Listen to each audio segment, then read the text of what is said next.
Fala Upsider, Felipe chegando para mais um vídeo e hoje a gente vai falar sobre o maior banco do Brasil que já atua desde 1943, expandindo a sua operação para mais de 18 países, ano a ano crescendo a sua receita e atualmente corresponde a quase 7% do índice Bovespa. A gente está falando sobre o Itaú, que é negociado com o código ITUB3 e ITUB4.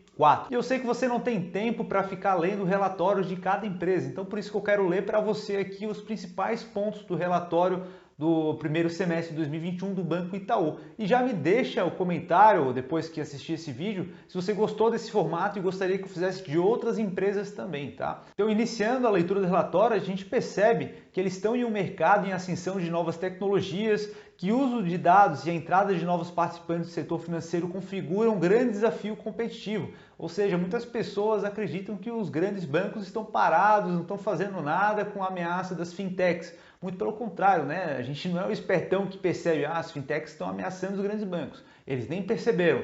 Com certeza perceberam e estão tomando medidas há muito tempo para se proteger desse cenário. Descendo um pouco o relatório, a gente vai abordar aqui as partes em laranja, que são os pontos principais. Caso você tenha tempo, você pode ler as partes mais extensas, mas basicamente o que o Itaú está mostrando para a gente que eles atingiram pela primeira vez 78 pontos de NPS, que é um indicador para verificar o grau de satisfação dos clientes, então uma pontuação muito boa. Eles implementaram um projeto iVarejo 2030, 75% eles querem implementar em 2021 e lá em 2022 100% desse projeto implementado.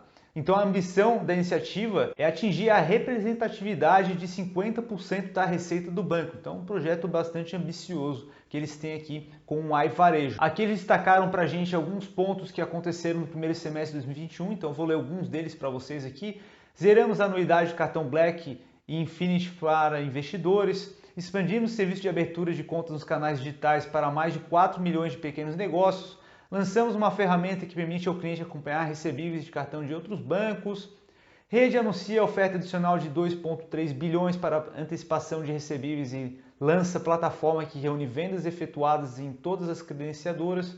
E diversos outros pontos aqui que você pode, com mais calma, olhar linha por linha. Agora a gente vai olhar para o que realmente importa ali, que é o resultado que eles tiveram nesse primeiro semestre. Então, na parte de receita, eles tiveram um total de 60 bilhões de receita, 37 vindo de receita financeira líquida e 22 bilhões vindo de receita com prestação de serviços e resultados seguros e previdência. Também houve uma queda de 6,9% nas despesas gerais e administrativas, então foi pago com despesas no primeiro semestre quase 31 bilhões. O lucro líquido contábil atribuível aos acionistas controladores ficou na ordem de 14 bilhões, frente ao primeiro semestre de 2020, que foi apenas de 5,2 bilhões, teve um crescimento de 172% aproximadamente, né? Bastante grande, levando em conta que o primeiro semestre de 2020 foi bem conturbado, então esse crescimento aqui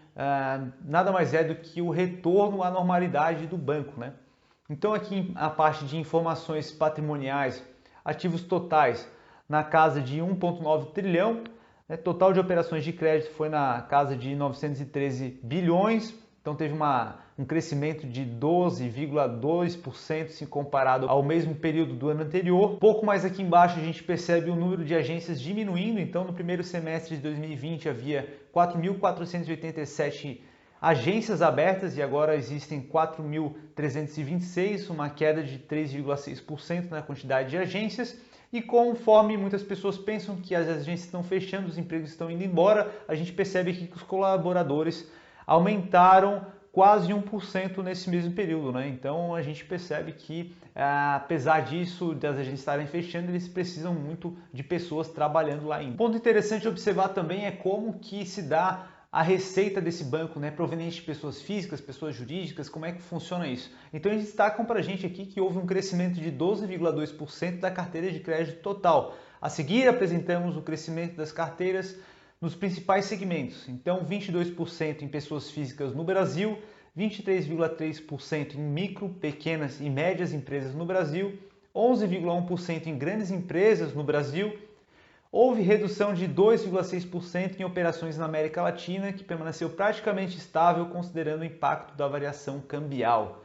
No comparativo com o primeiro semestre de 2020, houve crescimento de 8,4% na originação de crédito no Brasil, sendo 43,7% para pessoas físicas, 2,8% para micro, pequenas e médias empresas e redução de 5,4% para grandes empresas. Olha só, se você está aqui até agora, provavelmente você está gostando desse vídeo aqui, né? Então, se você não é inscrito ainda, eu te convido a se inscrever aqui no canal para não perder nenhum vídeo como esse daqui, além de outros vídeos que são postados aqui em outros formatos, tá? Então se inscreve aqui, aproveita que você está fazendo isso, deixa o dedo no like também para fortalecer aqui o canal. E antes de finalizar esse vídeo aqui, eu ainda quero trazer outras coisas para vocês aqui. Eu acho interessante a gente observar de forma mais abrangente, porque a gente está olhando aqui o trimestre, né? O que aconteceu nesse semestre, na verdade, e eu quero mostrar para vocês um pouco sobre o Banco Itaú de forma anual, para a gente dar uma olhada nos números dele, né? Então eu separei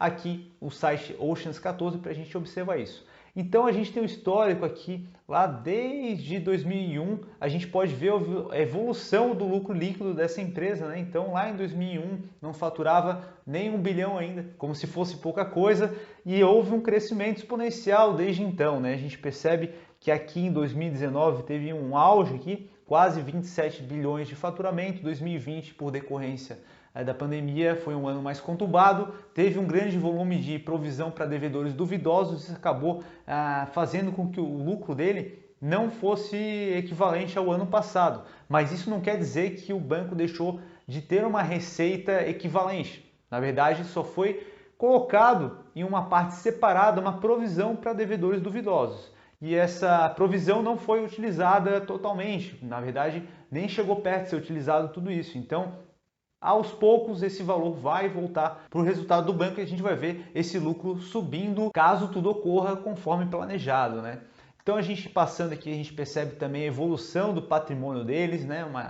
Uma linha ascendente praticamente. Aqui a gente tem alguns indicadores, a gente pode ver o histórico do PL, então a gente vê o PL aqui na casa de 14,2 vezes. Aqui a gente vê o Dividend Yield, indicador que muitas pessoas que investem em bancos gostam de olhar, é porque os bancos são maduros, eles já pagam dividendos. Esse indicador aqui a gente vê que ele está lá embaixo, justamente por decorrência dessa provisão que eles fizeram no ano de 2021, eles não distribuíram muitos dividendos, e isso deve voltar à normalidade com o passar do tempo, né? E a gente consegue perceber justamente porque o dividend yield está mais baixo pelo payout, né? Então a gente percebe que em 2008 ele distribuiu 81% do lucro líquido, 2019 quase 100%, 2020 já começou a segurar um pouco as pontas, 2021 está na casa de 23%. Então a gente percebe que por decorrência do momento atual esse lucro não foi distribuído em sua totalidade conforme havia sido feito nos anos anteriores. Aqui a gente consegue perceber a valorização que aconteceu nos últimos anos, então a gente tem um histórico anual de valorização, então lá em 2016 houve uma valorização de 57%,